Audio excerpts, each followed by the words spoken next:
September 25th, 2025, Figure 4. President Dave Meltzer here, Wrestling Observer Radio, September 25th, 2025, figure4online.com/wrestlingobserver.com. We got a lot of news to get into here today.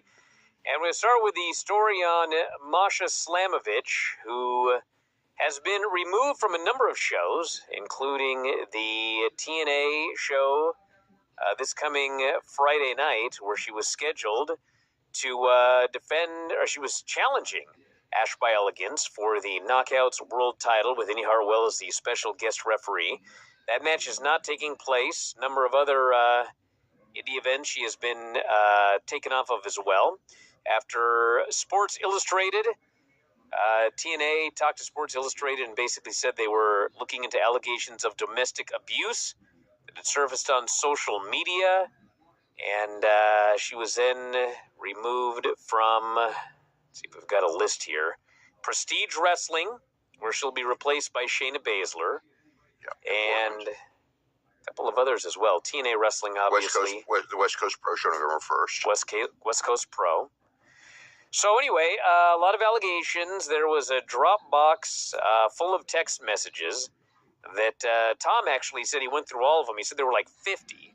A few of them have come out, but she did issue a statement where she said, up until the beginning of this year, I was in a toxic and mutually destructive relationship. We hurt each other deeply and in private moments failed to treat each other with the consideration and respect we both deserve. I take responsibility for my actions, and I am sorry, embarrassed, and ashamed of the role I played in our relationship and the way things turned out. In the time since, I have sought help to reflect on this time and deal with conflict in a more mature, healthier, and sustainable ways. I apologize to those I let down, including my former partner. I hope he is able to heal. This will be my only statement on the matter.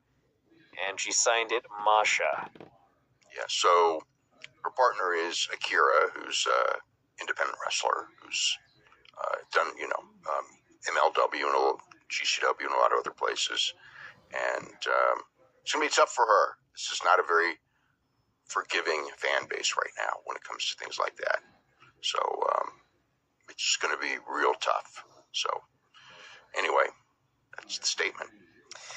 Yeah, so that is a big change to the Friday TNA show. They've got Victory Road, and there's actually a lot of shows coming up this weekend. We've got Victory Road with whatever's going on with the Knockouts title, Leon Slater against Myron Reed for the X title, Heather by Elegance and M by Elegance against the Inspiration for the Knockouts tag titles, and Steve Macklin versus Frankie Kazarian for the International title, and Mustafa Ali versus Moose. And then Saturday, we have an NXT PLE, which is the show with Oba Femi versus Ricky Saints for the NXT title. They did not do a title unification. The titles were not unified. It was a lame DQ finish in the main event. It was the finish that everyone expected. Yeah, but man, God, it was lame. Yeah. Now we got JC Jane versus Lola Vice for the NXT Women's title. Sol Ruka and Laney Reed for the Speed title. Ethan Page versus Tavion Heights for the North American title. Blake Monroe and Jordan Grace in a weaponized steel cage match. And Josh Briggs and Javon Evans is just on the show again. So we got that on Saturday, and then there's also a Stardom show and a AAA show this weekend. Well, there's a lot of shows this weekend, but Stardom has Saya Kamitani against Azumi for the World of Stardom title from Korakuen Hall, which it's one of the bigger matches they could do, and it is sold out. And AAA will be running Juan de la Barrera Gym, which is head-to-head with CMLL running Arena Coliseo. That's the show. CMLL is going to have the Mordos and Bandito tag team again, going for the sold-out house. AAA will sell out, too. And they're doing Dragon Lee and, Dragon Lee, Grande Americano, and Vikingo in a three-way, with the winner getting a shot at Dominic Mysterio's title at a future date. So that's the main stuff. And they also have Pagano and Psycho Clown defending the tag team titles, and but Fabi Apache against Flammer, and several other stuff. Iguana and Hamburguesa, and all that. They're really focusing on a certain group of wrestlers these days. So, but that, yeah. So that's that deal. So on the subject of lucha, we've got what do we have this weekend? The Pokemon show. The Pokemon show's tomorrow night. It's at Arena Mexico. It's sold out. It's Mystico and I believe it's Mystico Titan and Mascara Dorada against Hechicero Volador Jr. and Cavernario. And Mystico's actually working 3 shows tomorrow because he's working a 4 p.m. show. He's working the Pokemon show, which is sold out. I don't know if I mentioned that. And he's also working after at Arena Neza. So, he's headlining a lot of shows tomorrow, among other things. We also have a Women's Grand Prix coming up. Yeah, that's going to be the Arena Mexico show on October 24th. And the names that have been announced, there's women from all different promotions that they're affiliated with. So Kanji's coming from Rev Pro, Diamante from ROH, Shoko Nakajima is billed coming from MLW, although she's more Tokyo Joshi Pro. Hazuki and Koguma from Stardom, Mina Shirakawa, Sky Blue, Julia Hart, and Tekla from AW. And then the CMLL has Reina Isis, Persephone, Catalina, Olympia, Skyday, Zeus, India Zoo, and actually that's it right now. So, yeah. Well, at least we have a lineup for that one because on AEW they announced the women's tag titles as we expected, and aside from showing the belts, we don't know who, what, when, where, why, or how. We know why, but no names, no announcement of when it would be done, who would be involved. Is it going to be a tournament? Nothing. The announcement was just we will crown champions this year. I'm sure it'll be a tournament. Don't know when. Yeah, they didn't announce anything more than just the belts. All right, Zondakan. Yeah, he's having knee surgery. So from the injury that he suffered a week ago Friday in the match with Bandito and Brody King against Zondakan and Defunto. So he'll be out of action for a while, which is too bad. He was really having the year. He was a guy that they were really focusing on to build to being one of their top stars. He'd had a really big year this year. He beat Star Jr. for his mask. He won the Copa Juniors, beating Mascara Dorada in the finals. He'd gotten the championship match with MJF. He'd gotten what else? The tag team championship match. Headlined a lot of shows. The trio was on fire. But they're going to have to pause for a while until he gets back. So, Tuesday's NXT, we had a very awkward, after God only knows how long they've been teasing a Fatal Influence breakup. They had a phantom attack on Jasmine Nix, and, JC Jane just walked up, looked at her, and said, doesn't matter. It was time for her to go anyway. And Fallon Henley agreed. That was it. Because, in fact, her contract expired. She did not like the money offer that she was given. And so she's done. And that's what they came up with. Yeah. So she posted a video. And the video was consistent with everything I was told. They made an offer to her. She felt that she could make... it wasn't sufficient for what she wanted to stay. And she said that, there were things that they did not allow her to do to make money. Whatever that is, I don't know.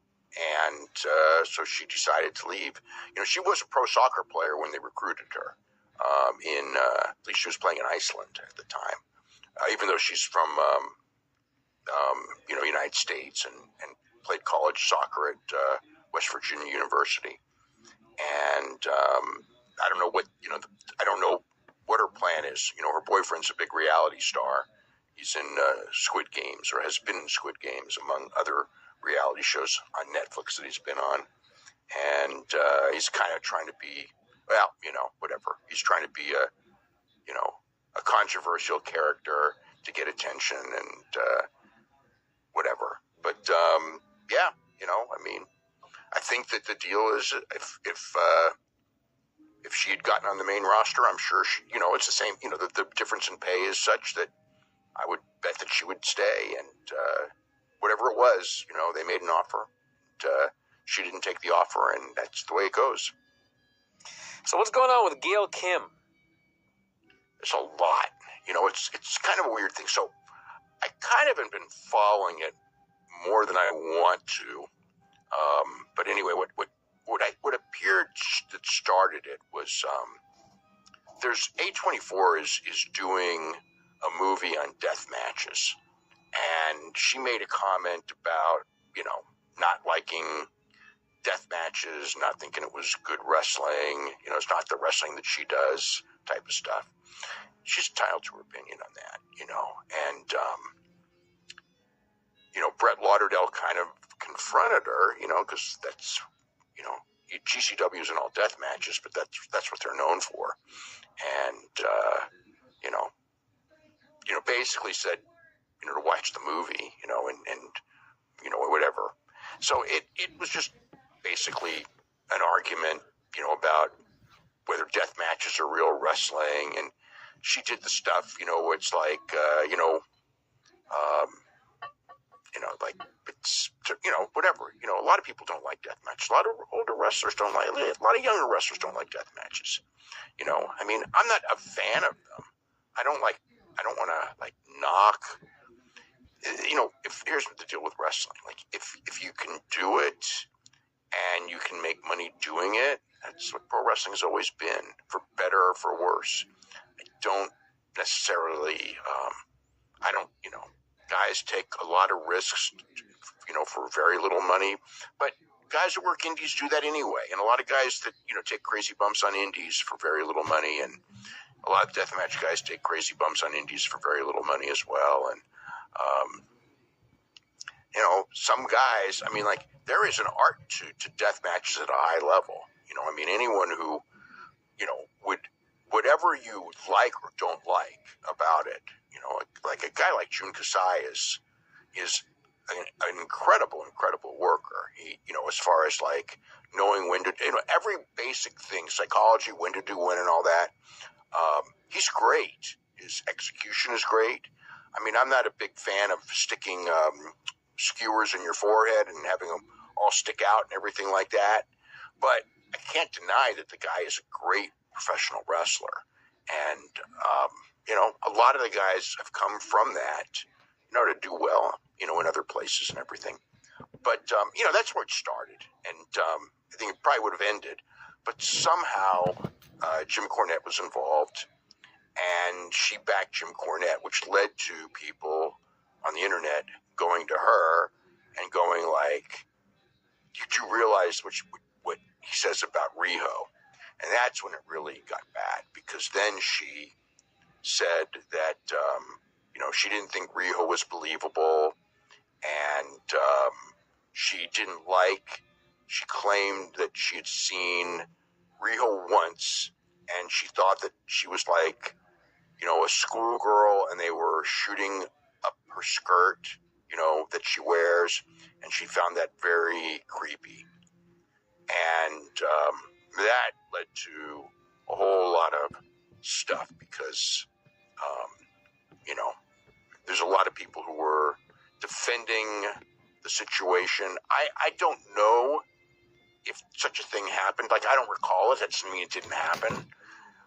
Part of the problem is that she admitted she'd only seen Riho once.